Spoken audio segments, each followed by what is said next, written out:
Estamos en las 8:33 de la mañana y hoy está con nosotros Jon Iñarritu. Él es diputado en el Congreso de Euskal Herria Bildu. Jon, ¿qué tal? ¿Cómo estás, Egunon? Egunon Koldo, ¿qué tal? Bueno, me imagino que perplejo como estamos todos, ¿no? Con lo que está sucediendo ahora mismo en Ucrania, ¿no? Donde la invasión rusa avanza de forma inexorable y donde vemos lo más cruento de la guerra. Sí, así es. Perplejo, preocupado, como toda la ciudadanía, ante un conflicto bélico que puede tener una derivada imprevisible, tanto en términos militares, tanto en términos humanitarios y también económicos, pues muy preocupado.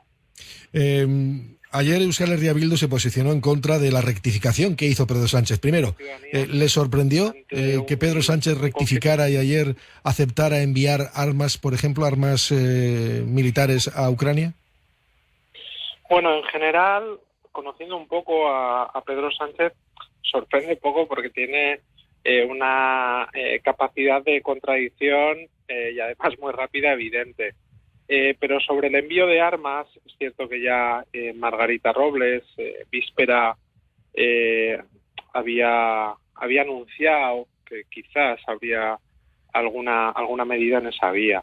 Y sí, ayer nuestra portavoz, Mercedes Purúa, puso en evidencia lo que todos los expertos, ¿no?, en conflictos conocen, que Rusia es el segundo ejército más poderoso del mundo, y ante el envío de material ofensivo, Europa envía las armas, pero Ucrania pondrá los muertos. Y ya sé que es duro decirlo así, pero el envío de armas no soluciona esta terrible injusticia como es la invasión y la agresión de Rusia en Ucrania.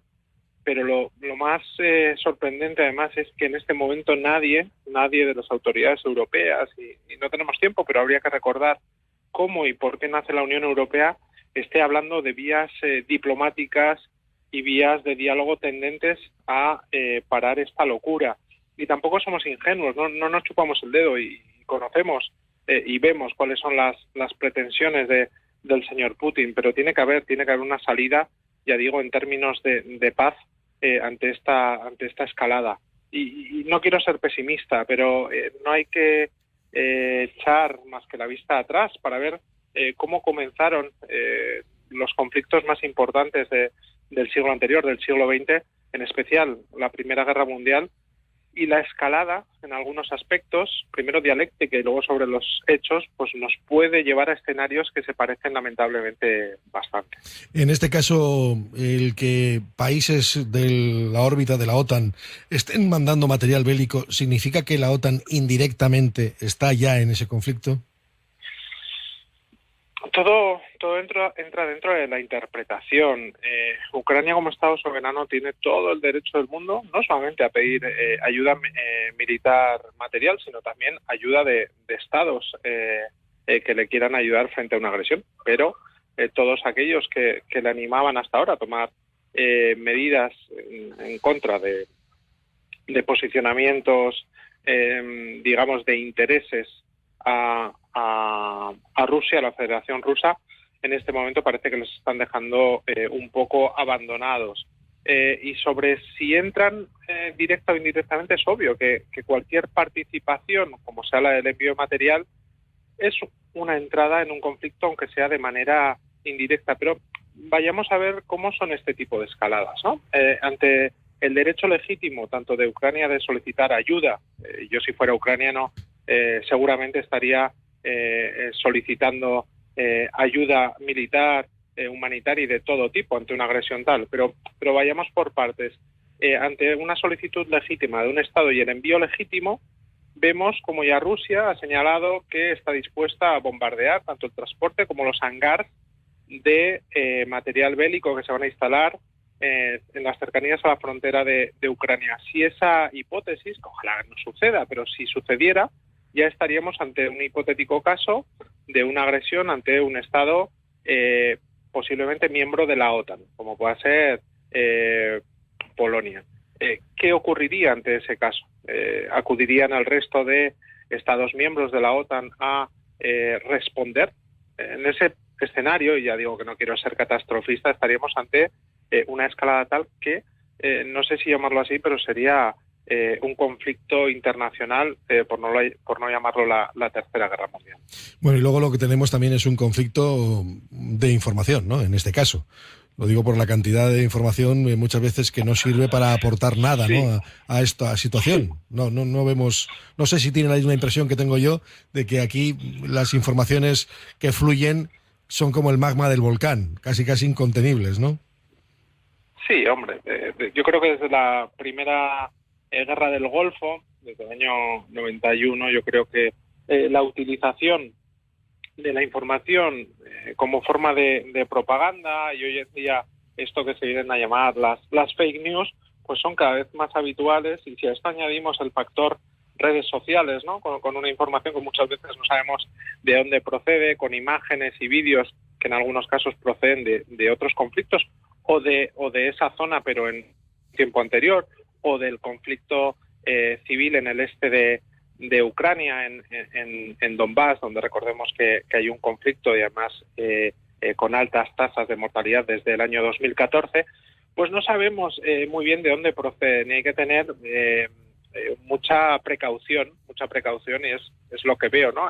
Que todos antes de tomar cualquier información por seria y veraz, pues la analizamos muchas veces, ¿no? Hoy mismo hay un baile de cifras entre las víctimas que ha habido durante estos 7 días por parte, en el comunicado de las autoridades rusas y en el comunicado de las autoridades ucranianas. Pero ya digo que desde hace ya bastantes años la utilización de la información como propaganda o como arma psicológica para los adversarios es habitual. Bueno, algo en lo que se ha manifestado usted beligerante, sobre todo en las últimas horas, ha sido en pedir explicaciones de por qué razón hay un periodista ahora mismo, Pablo González, que está, voy a decir así, realmente, desaparecido, porque no hay contacto con él, ¿no? Sí, así es. Es terrible que en medio de este conflicto, ya digo, esta agresión, que además no me canso de repetir que es denunciable por parte de Rusia a Ucrania, una de las labores fundamentales que estamos viendo es la de las corresponsales que están acudiendo a narrarnos y a enseñar al mundo lo que está ocurriendo allí.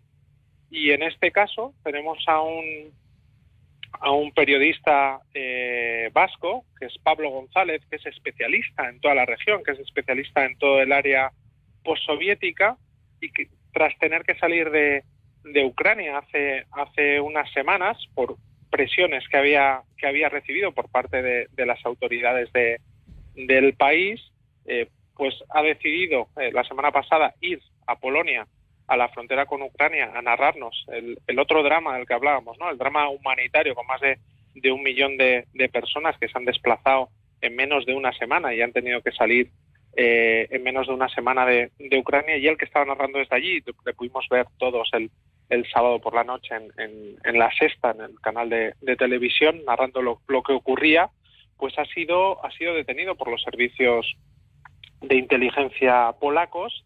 Y es que el tema es que lleva 72 horas desaparecido. Ayer a la noche, en una llamada por parte del Ministerio, he tenido conocimiento que tuvieron ayer la primera reunión con el Ministerio del Interior polaco, que les confirmó que Pablo estaba detenido desde el lunes, pero no les facilitó este ministerio por escrito cuáles eran las acusaciones, y les vino a decir que hoy jueves, sí tendría acceso a asistencia consular, igualmente asistencia letrada. Vemos que ha estado más de 72 horas incomunicado, sin ningún tipo de contacto con su abogado o con su familia, y esto es una tropelía, ¿no? Que un periodista que ha ido a hacer su trabajo se ha tratado de esta manera en un Estado miembro de la Unión Europea, yo creo que es grave, es gravísimo, y que el hecho de que estemos ante una crisis, ante una agresión militar de carácter no solamente regional, ¿no?, sino mundial, no puede hacernos olvidar que no nos pueden tolerar este tipo de tropelías, ni contra Pablo ni contra ningún periodista que esté ejerciendo una labor fundamental como es la de informar a la ciudadanía. Sí, no, si realmente uno se pone eso sobre la mesa y está viendo que Polonia está vulnerando, vamos, no sé cuántos artículos de la Carta de Derechos Fundamentales, ¿no? Con este caso, el caso de Pablo González. Sí, hay una periodista que hace un relato y había contado hasta 18 artículos de la Carta Europea que estarían siendo vulnerados, y lo que solicitamos, como no, a las autoridades polacas es que dejen en libertad inmediatamente a Pablo González, y a las autoridades españolas. Es cierto que en un inicio les costó reaccionar, incluso teniendo información antes de que se hiciera pública esta detención, porque así se lo comuniqué yo mismo al ministerio el lunes por la mañana. Les ha costado reaccionar, pero ahora parece que se están poniendo las pilas y nos informan que están haciendo todo lo posible, pero también nos dicen a la vez que Polonia no es un estado fácil. Hay que recordar a todos los oyentes que tanto Hungría como Polonia ha tenido sucesivos tirones de orejas por la falta de libertades públicas y por su sistema judicial por parte de las autoridades y de las instituciones de la Unión Europea. Bueno, la propia Comisión también, ¿no? Las amenazas de multas y de sanciones severas, ¿no? Eso también es otra de las realidades. Así es un Estado que continuamente está siendo advertido, incluso sancionado por la falta de libertades y especialmente por su sistema tan poco garantista en el aspecto judicial. Bueno, ¿cómo cree que va a terminar todo esto, Jon Iñárritu? No me refiero a lo de Pablo, me refiero a lo de este conflicto con Rusia y Ucrania. La verdad, Koldo, que es imprevisible y no querría ser osado, ¿no? Yo deseo que finalice cuanto antes y que todos los estados que escuchen el llamamiento del secretario general de Naciones Unidas, ¿no? El conflicto no puede ser una alternativa. Forzar y denunciar a Rusia por la actuación criminal que está llevando a cabo en Ucrania, y no puede ser óbice para alimentar la escalada.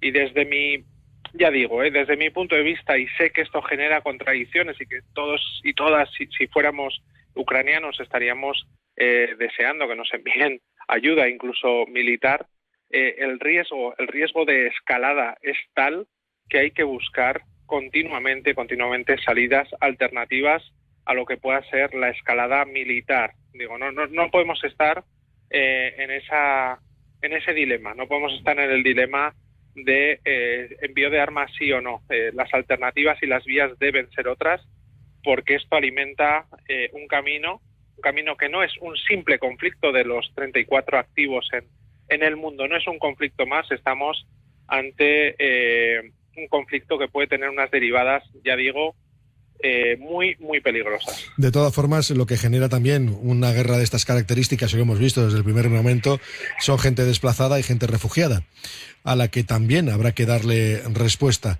¿Cree que se está actuando bien?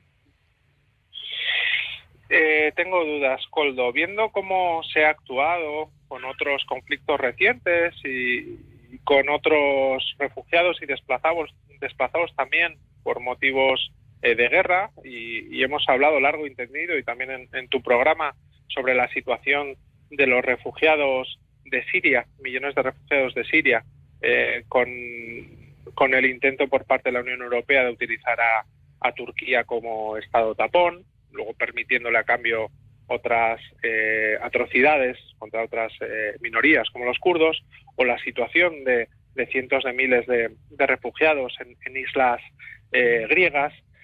Yo creo que la Unión Europea no respondió y no ha respondido de la mejor manera a esos refugiados, como a otros que llegan por la frontera sur de Europa, militarizando las fronteras. Ahora es cierto que hay buenas palabras, es cierto que hay buenas intenciones respecto a esas personas que ya digo están sufriendo el drama de la guerra en Ucrania, pero mucho me temo que todas esas palabras, si el conflicto se alarga, que es una de las opciones, pues las instituciones europeas quizás y los Estados miembros no respondan de la misma manera si esto se alarga en el tiempo y millones de refugiados, como prevé la ACNUR, pues puedan llegar a otros Estados miembros y puedan tener que estar mucho tiempo refugiados en esos estados. Bueno, veremos a ver cuál es la respuesta. Tampoco entendemos bien por qué se responde a unos de una manera y a otros de otra. Yo no sé si usted comparte también esa cuestión, ¿no?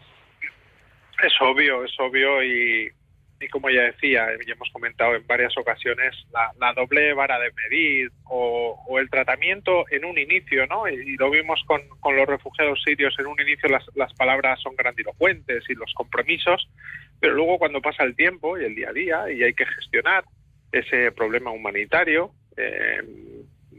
que responde a dar una respuesta a cientos de miles y a millones de personas, ya empieza la batalla entre quién paga el coste, entre las instituciones europeas, los Estados miembros que más contribuyen en este caso en las fronteras, o en los estados mediterráneos o del sur de la Unión Europea, pues piden la solidaridad de otros estados, y ahí empieza las diferencias. En este caso, ya digo, las palabras son grandilocuentes, los compromisos son firmes, pero la gran pregunta es si se cumplirán, ¿no?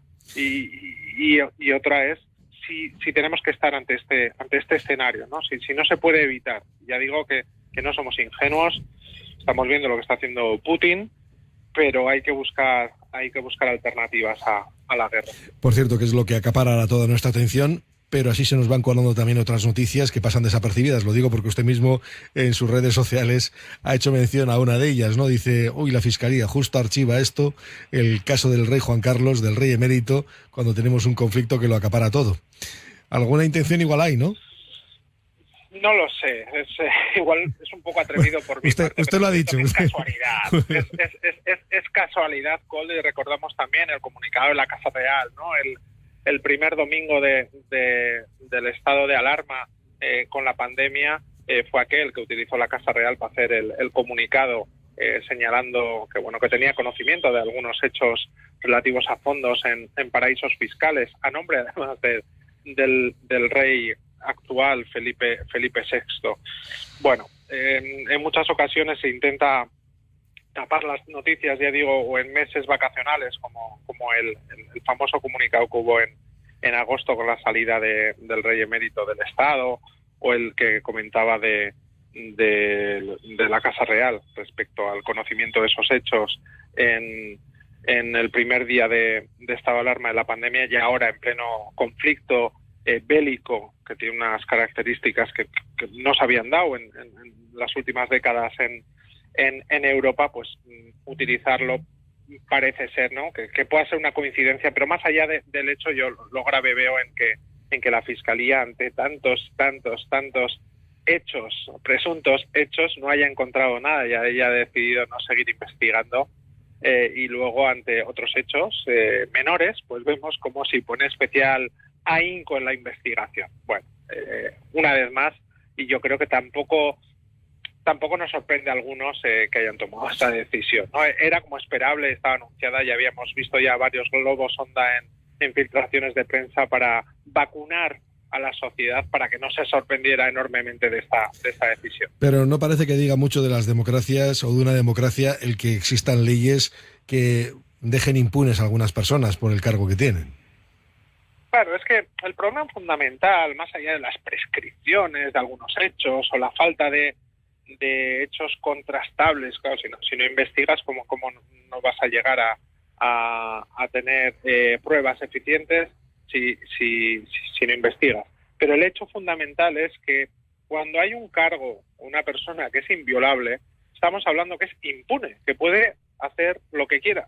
Y yo algunas veces he utilizado algunas figuras retóricas, ¿no? Para decir, imagínese que el rey cometiera un fratricidio o colaborara en un golpe de Estado o fuera un comisionista o participase en actividades políticas fuera de su mandato constitucional. ¿Qué pasaría? Y yo acabo diciendo, pues no pasaría nada. Y el no pasaría nada es que la figura del rey a día de hoy es impune. Y si tienes la mala suerte que hay un jefe del Estado que no es tan ejemplar como se presupone, pues que podrá hacer todo el tipo de tropelías que quiera. Y hay una frase que de un mandatario francés, del cual no recuerdo el nombre, pero que podréis buscar rápidamente en las redes sociales o en algún buscador, que decía que la labor de rey está intrínsecamente vinculada al robo. Y decía, pero los Borbones exageran. Y esta frase no es de ahora, sino que es de hace 2 siglos. Y yo creo que resume un poco lo que estamos viviendo en el Estado a día de hoy en relación a la jefatura del Estado. Bueno, pues sí, esto es lo que... No recuerdo exactamente, pero sí, la frase desde luego sí tiene historia, ¿no? Esa tiene historia, sí. Bueno, Jon Iñarritu, diputado de Euskal Herria Bildu, le agradecemos el que haya estado con nosotros en esta mañana. Que tenga buen día. Eskerrik asko, Koldo, hasta cuando queráis. Eskerrik asko, agur.